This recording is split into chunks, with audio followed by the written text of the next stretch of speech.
it ain't just my story, but it's a whole generational story. I always represented a voiceless generation of young niggas that was really in the street, of young niggas that was really shooters, of young niggas that was really getting money. I was one of those niggas that was really active. And when we went to jail, we really was active in the prison. You know, they got a lot going on YouTube now where they telling the stories of, you know, what was going on in the Fall building. I don't know if you've been catching wind to that. What was going on in the Fall building in the, you know, early 90s. And it's stories from niggas that was legends, that became legends in prison and prison systems. And the stories is legendary. And I just sit back and I say, wow, I was a part of that. My name come up in that. But I said I was a part of that. But the difference between me and them is that I got the opportunity to live. I got the opportunity to, those years not my best years. I'm not living in the past. Right. You understand? So I got the opportunity to put my best foot forward, to get out here and to make a difference. You know, whether you love it, hate it, love it, or not. Carve out a different path. You know, I feel you on that because that's my generation. And I came from that, I am that. But I gotta be honest, man, there was some monsters. Monsters that came from my generation. Of course. And if they wasn't locked up and they didn't do that 28, they might have been dead, and some other people out here that's walking around might have been dead. I identify with that because I felt like I would have been dead. Yeah, absolutely. So, you know, I identify with that truly, but, you know, that goes back to what I was saying about not having the guidance or the understanding and to be lost, you know, because that's really what we were. We and it's sad when you really think about, you know, the men that's in their 40s now, they lost their whole childhoods, you know, in the prison system because, you know, them coming up, before they got in the prison system, we already was lost.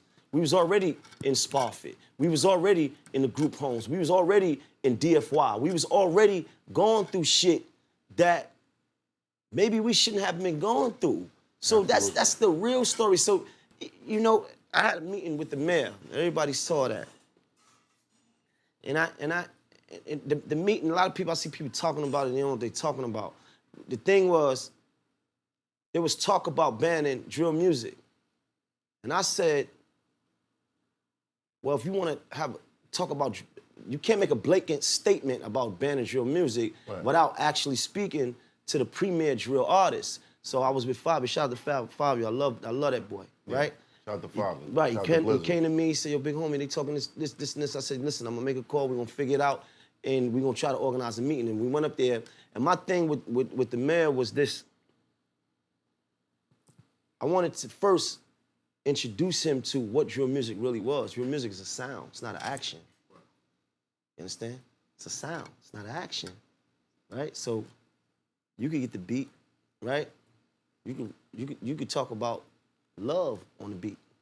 I can get the same beat and talk about my enemies, right? So is it the music or is it the user, right? So you got people that drive cars. Millions of cars on the road every day. Some people drive fast and recklessly. Some people drive cautiously.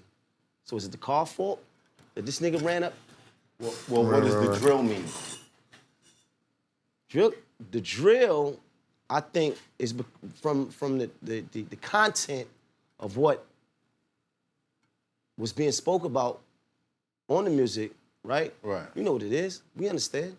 Doing drills, we spinning. It's the same shit been going on in the ghetto since before we was born. Niggas been sitting around waiting for their enemies to come outside, go to work or go to school or whatever, and been tightening niggas up. This has been going on. This is not new. So whether you call it drill, we call it spinning, or we just call it we sitting or we laying, it's the same thing.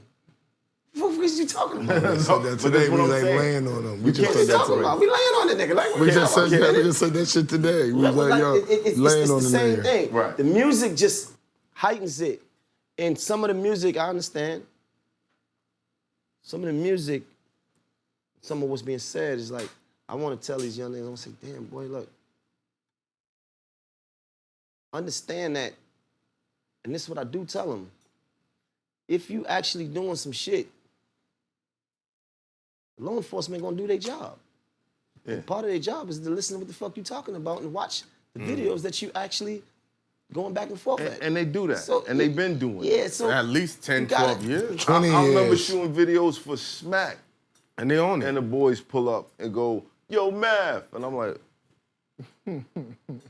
"Yeah, we watched the Smacks." How many years people thought Hip Hop Police was fake? Like, that was Nah, a that's good... a And real when we was in the game, we knew they was really real but because outside of the game, they was people hollering your name for real, walking to the But store. we going too far into the future. Too far into the future. Slow walk this one. Abandoned buildings, crack everywhere. The guys that's the role models are the guys that's around.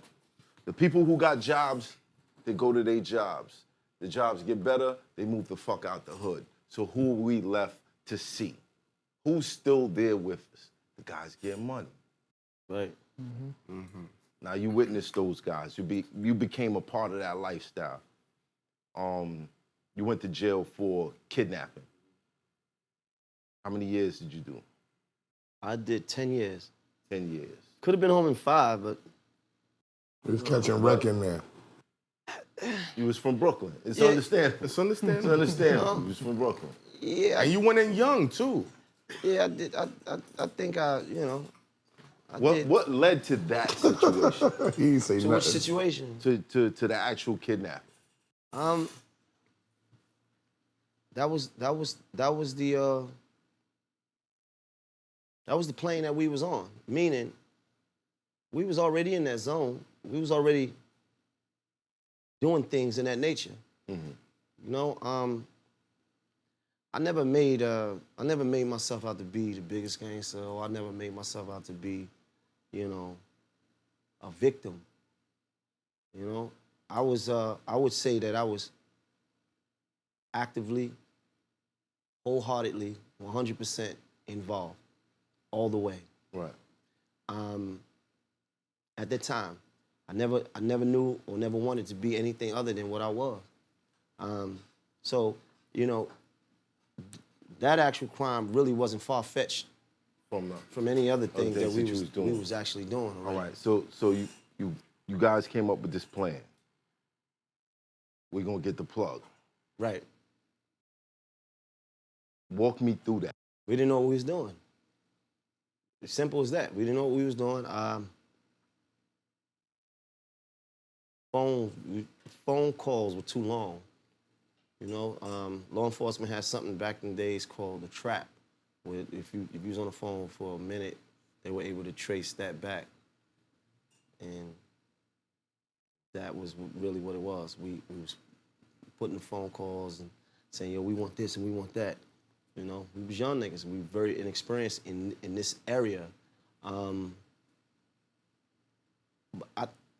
I say that it wasn't far-fetched from us doing this.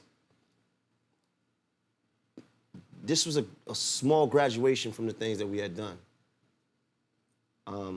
We had done some shit. Right. But the phone calls were too long.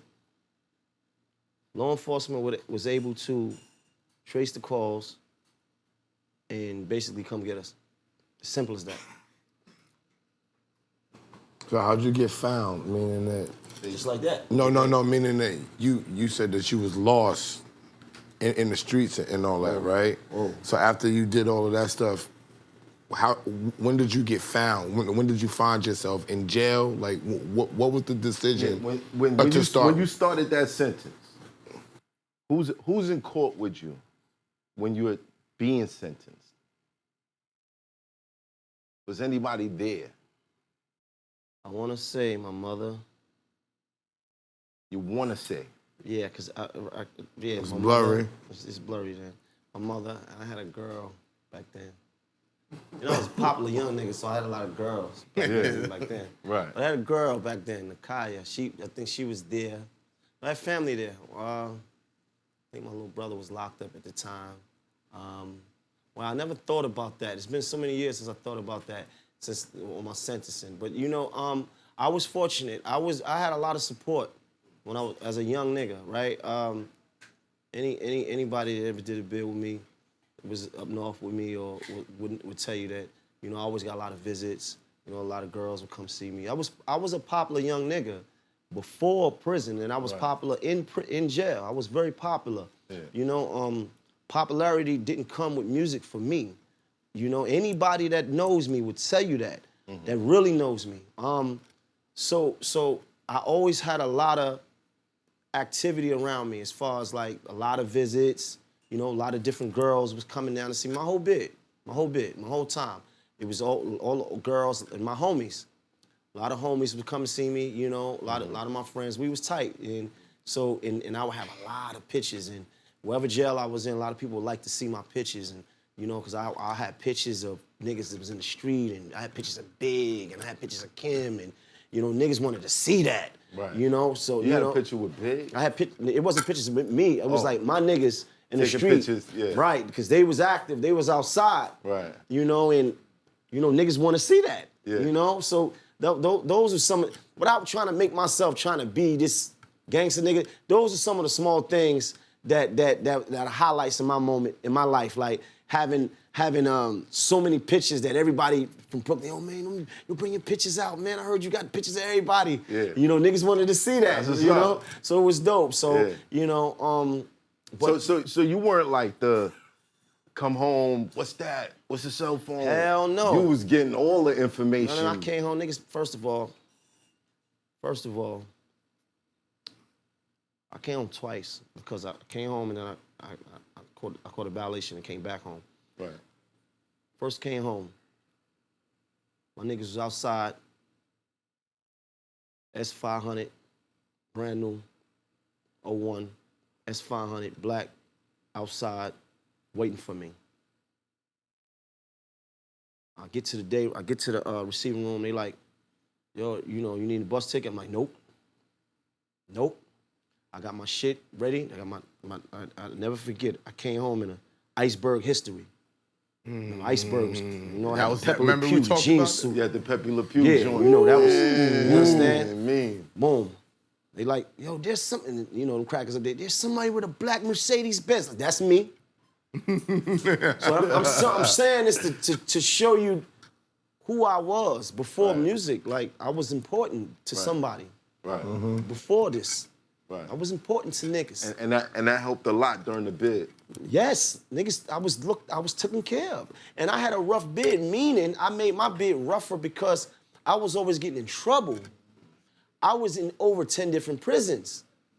Elmira, Comstock, Clinton, Auburn, Coxsackie. This one, I was always in the box. I did almost 4 years in the box. How'd you keep your sanity in the... Oh, my fault. Why'd they keep moving you around like that? He was causing trouble everywhere. No. I was having misunderstandings. Pass me the lemonade on that note, please. Let me get that, yeah. Please pass that to me. I was Shout having... out to Tropicana. Woo! Yeah, go ahead. I was having misunderstandings. It's hot for trapper turn smack rapper. Only smack rapper that you know is smack rappers. Got bars, I can hang with the backpackers. Trap star, I don't hang with the backpackers. I'm in the hood with the work, you heard. Making fiends leave earth, you heard. Got your baby mama thirst, you heard. Feel the flow, nigga, throw it in reverse. This the wave you need to surf, you heard.